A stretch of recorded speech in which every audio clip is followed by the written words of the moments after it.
اجنادین کی فتح کے بعد بازنطینی شہنشاہ ہرقل بہت زیادہ پریشان تھا اور وہ حمص شہر چھوڑ کر وہاں سے انطاکیہ کی طرف بھاگ گیا۔ اسے تعجب تھا کہ وہ لوگ جو کل تک نہ صرف مال کے اعتبار سے اس کے محتاج تھے بلکہ قوت کے لحاظ سے بھی اس کے محکوم تھے، اب وہ اس درجہ حوصلہ مند ہو چکے ہیں کہ انہوں نے رومی سلطنت پر حملہ کر دیا ہے۔ حضرت خالد بن ولید کی ان فتوحات سے جو سیاسی اثرات مرتب ہوئے، اس کا نتیجہ یہ نکلا کہ رومیوں کے دلوں سے بادشاہ کا احترام جاتا رہا۔ اجنادین کی فتح کے بعد خالد بن ولید نے دربار خلافت میں فتح کی خوشخبری پہنچائی اور ساتھ ہی جنگ سے حاصل ہوا مال غنیمت بھی بھیج دیا اور خود وہ اپنی فوج کے ہمراہ دمشق کی جانب روانہ ہوئے۔ ہرقل کو جب مسلمانوں کی دمشق کی جانب پیش قدمی کا علم ہوا تو اس نے اپنی مقامی فوج کے بجائے یروشلم میں موجود رومی فوج کو پیغام بھیجا کہ وہ یاکوسا کے مقام پر خالد بن ولید کو روکیں اور ان کی پیش قدمی میں تاخیر کا سبب بنیں۔ اس کے علاوہ ہرقل نے مزید فوج کو دمشق کی جانب روانہ کیا تاکہ شہر کے دفاع کو مضبوط بنایا جا سکے۔ اجنادین کی جنگ کے ایک ہفتے کے بعد خالد بن ولید نے اجنادین سے دمشق کی جانب کوچ کیا۔ راستے میں فہل کے مقام پر جو کہ ایک رومی فوجی چھاونی تھی، خالد بن ولید نے اپنی فوج کا ایک دستہ وہاں چھوڑا اور پھر اپنی فوج کے ہمراہ دمشق کی جانب روانہ ہوئے۔ دریائے یرموک کے کنارے یکوسا کے مقام پر ایک مرتبہ پھر ان کا سامنا رومی فوج سے ہوا۔ یہ رومی فوج شدید مزاحمت کی حالت میں نہیں تھی کیونکہ اجنادین کی جنگ میں مسلمانوں کے ہاتھوں شکست سے وہ پہلے سے ڈری ہوئی تھی۔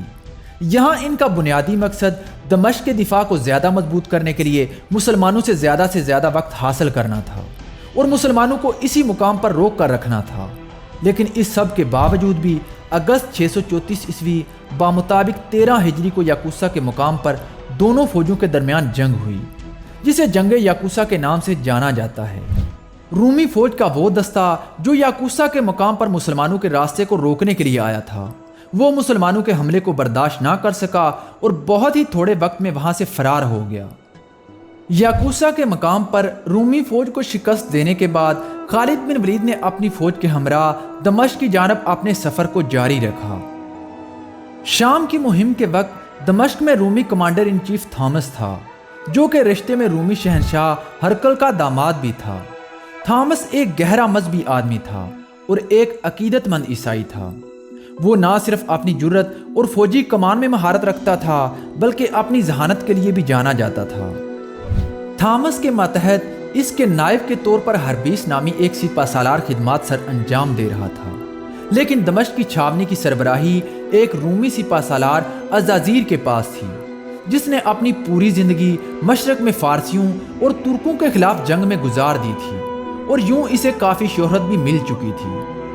عزازیر کو ایک عظیم رومی سپہ سالار کے طور پر تسلیم کیا جاتا تھا اور اسے اس بات پر بھی فخر تھا کہ اس نے زندگی میں کوئی جنگ بھی نہیں ہاری تھی۔ کئی سالوں تک شام میں خدمات سر انجام دینے کے بعد عزازیر عربی بھی اچھی طرح جانتا تھا اور عربی کو روانی سے بول بھی لیا کرتا تھا۔ عزازیر کی قیادت میں 12,000 کی فوج موجود تھی، لیکن دمشق بطور محاصرے کے لیے تیار نہیں تھا۔ اگرچہ شہر کی مضبوط دیواریں موجود تھیں، لیکن خوراک اور چارے کو ذخیرہ کرنے کے لیے کچھ بھی نہیں کیا گیا تھا۔ ہرقل نے دمشق کے دفاع کو اور زیادہ مضبوط کرنے کے لیے انطاکیہ سے 5,000 سپاہیوں کی ایک فوج بھیجی۔ اس فوج کی کمان کلوس نامی ایک رومی سپہ سالار کر رہا تھا۔ کلوس نے انطاکیہ سے روانہ ہوتے ہوئے ہرقل کے ساتھ یہ وعدہ کیا تھا کہ مقابلے کی صورت میں وہ اسے خالد بن ولید کا سر لا کر دے گا۔ کلوس تقریباً اس وقت دمشق پہنچا جس وقت یاکوسا کے مقام پر جنگ لڑی جا رہی تھی۔ اب دمشق میں فوج کی تعداد 17,000 تک پہنچ چکی تھی، لیکن کلوس اور عزازیر پیشہ وارانہ دشمن تھے اور ان کی آپس میں بہت ہی کم بنتی تھی، اسی وجہ سے یہ ایک دوسرے کا زوال دیکھنا چاہتے تھے۔ تھامس نے فوج کا بڑا حصہ دمشق میں مضبوط محافظوں اور کچھ محفوظہ کے دستے کو چھوڑ کر باقی فوج کو دمشق سے باہر جنگ لڑنے کے لیے تیار ہونے کا حکم دیا۔ اس کا خیال تھا کہ وہ مسلمانوں کو شکست دینے میں کامیاب ہو جائے گا۔ یاکوسا سے نکلنے کے بعد مسلمان فوج خالد بن ولید کی قیادت میں 3 دن بعد یابیہ کے راستے پہ چلتی ہوئی دمشق سے تقریباً 12 میل دور مرجع سفر کے مقام پر پہنچی۔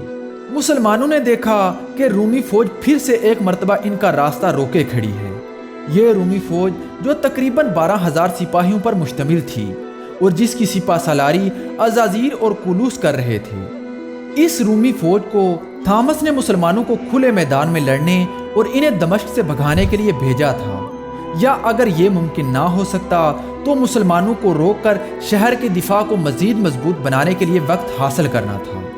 رات ہوئی تو مسلمانوں نے رومی فوج سے تقریباً 1 میل کے فاصلے پر اپنے ڈیرے ڈال دیے۔ اگلی صبح 19 اگست 634 عیسوی کو حضرت خالد بن ولید نے اپنے دستے کو آگے بڑھایا اور مسلمانوں اور رومیوں نے جنگ کے لیے اپنی فوجیں تیار کیں۔ مسلمانوں کی باقی فوج میدان جنگ سے تقریباً 2 گھنٹے کے فاصلے پر پیچھے آ رہی تھی۔ رومی فوج دفاعی انداز میں کھڑی دکھائی دے رہی تھی۔ وہ مسلمانوں پر حملہ کرنے کے بجائے اپنی فوج کو ترتیب دے کر مسلمانوں کا انتظار کر رہی تھی۔ اسی دوران حضرت خالد بن ولید نے اپنی باقی فوج کی آمد تک رومیوں کو مصروف رکھنے کے لیے انفرادی مقابلے شروع کروا دیے۔ تقریباً 1 گھنٹے تک یہ انفرادی مقابلے جاری رہے، تب جا کر حضرت خالد بن ولید نے فیصلہ کیا کہ اب بھاری مقابلوں کا وقت ہوا ہے۔ سو انہوں نے مسلمان افسروں کو واپس بلایا اور خود آگے بڑھ کر میدان جنگ کے وسط میں جا کر اونچی آواز سے پکارا، میں اسلام کا ستون ہوں، میں صحابی رسول ہوں، میں عظیم جنگجو خالد بن ولید ہوں۔ چونکہ اب کی بار میدان میں مسلمانوں کا سپہ سالار آیا تھا، سو اس لیے مقابلے کے لیے کسی اعلیٰ سطح کے رومی جرنیل کو آنا تھا۔ رومی سالار کولوس اب تک جنگ کے لیے اپنا کچھ جوش تو کھو چکا تھا، کیونکہ وہ ان تمام رومیوں کے خطرناک انجام کو اپنی آنکھوں سے دیکھ چکا تھا جو کہ صبح سے مسلمانوں سے مقابلہ کر چکے تھے۔ ایسا ظاہر ہو رہا تھا کہ وہ دلی طور پر خالد بن ولید کے مقابلے میں آنے کے لیے تیار نہ تھا، لیکن اپنے حریف عزازیر کے تانوں سے تنگ آ کر وہ رومی فوج کے سامنے سے نکل آیا۔ حضرت خالد بن ولید کے سامنے آ کر اس نے یوں اشارہ کیا جیسے وہ کوئی بات کرنا چاہتا ہے، لیکن خالد بن ولید نے اس کے اشارے پر کوئی دھیان نہ دیا اور اپنے نیزے سے اس پر حملہ کر دیا۔ کولوس نے بڑے ہی غیر معمولی طریقے سے اس حملے کو روک دیا۔ جب حضرت خالد بن ولید نے دوبارہ حملہ کیا تو کولوس اپنی حفاظت کرنے میں پھر سے ایک مرتبہ کامیاب رہا۔ اس کے بعد حضرت خالد بن ولید نے اپنا نیزہ پھینک دیا اور کولوس کو گھوڑے سے پکڑ کر نیچے گرا لیا۔ کولوس نے اپنے گھوڑے سے نیچے گر کر واپس اٹھ کر حملہ کرنے کی کوشش بھی نہ کی۔ حضرت خالد بن ولید نے کولوس کو پکڑ کر اسے قیدی بنا لیا۔ رومی فوج اپنے سالار کے اس انجام سے گھبرا گئی، لیکن عزازیر دل ہی دل میں اس کے انجام سے خوش ہو رہا تھا، کیونکہ عزازیر کو امید تھی کہ مسلمان اب کولوس کو قتل کر دیں گے۔ اس کے بعد عزازیر خود حضرت خالد بن ولید کے مقابلے پر آیا۔ اس نے حضرت خالد بن ولید سے پوچھا کہ تم نے کولوس کو ابھی تک قید میں کیوں رکھا ہوا ہے؟ عزازیر نے حضرت خالد بن ولید سے کہا کہ میں آپ کو 1000 سونے کے سکے، 10 کپڑوں کے تھان اور 5 اعلیٰ نسل کے گھوڑے دوں گا اگر تم کولوس کو قتل کر کے اس کا سر مجھے دے دو۔ کیونکہ کولوس اور عزازیر دونوں ہی پرانے دشمن تھے اور ایک دوسرے کی مکمل بربادی چاہتے تھے، سو عزازیر اس جنگ میں کولوس کے قیدی بنائے جانے کو ایک غنیمت جان رہا تھا۔ حضرت خالد بن ولید نے کہا، یہ تو وہ رقم ہے جو تم مجھے کولوس کو مارنے کے لیے دے رہے ہو، تم اپنی جان بچانے کی کیا رقم ادا کرو گے؟ عزازیر نے پوچھا، تم مجھ سے کیا چاہتے ہو؟ حضرت خالد بن ولید نے جواب دیا، جزیہ۔ حضرت خالد بن ولید کی اس بات نے عزازیر کو غصہ دلا دیا اور اس نے غصے میں آ کر کہا، میں تمہارے ساتھ عزت سے پیش آ رہا ہوں، لیکن تم اپنی خیر نہیں چاہتے، تم اپنا دفاع کرو، میں اب تمہیں قتل کر دوں گا۔ یہ الفاظ عزازیر کے منہ سے بمشکل ہی نکلے تھے کہ حضرت خالد بن ولید نے اس پر حملہ کر دیا۔ کافی دیر لڑنے کے بعد آخر کار حضرت خالد بن ولید نے عزازیر کو بھی قیدی بنا لیا۔ اسی دوران حضرت ابو عبیدہ بن جراح اور حضرت عمر بن عاص رضی اللہ تعالی عنہ بھی میدان جنگ میں پہنچ چکے تھے۔ حضرت خالد بن ولید نے انہیں اپنے دائیں اور بائیں بازو پر تعینات کیا اور جنگ کی تیاری مکمل ہوتے ہی عام حملے کا حکم دے دیا۔ رومی فوج نے تقریباً 1 گھنٹے تک مسلمانوں کا ڈٹ کر مقابلہ کیا، لیکن وہ مسلمانوں کو زیادہ دیر تک نہ روک سکے۔ اپنے 2 اعلیٰ سپہ سالاروں اور بہت سارے سالاروں کو کھو دینے کے بعد رومی ویسے بھی ہمت ہار چکے تھے اور اب انہوں نے میدان جنگ چھوڑ کر دمشق کی طرف بھاگنا شروع کر دیا۔ بڑی تعداد میں پیچھے مرنے والوں کو چھوڑ کر جو رومی لشکر زندہ بچ گیا تھا وہ واپس دمشق کی طرف چلا گیا اور شہر میں پہنچ کر شہر کے دروازے بند کر لیے۔ رومیوں کو شکست دینے کے بعد وہ رات مسلمانوں نے میدان میں ہی گزاری اور اگلے دن شہر کی جانب پیش قدمی شروع کر دی۔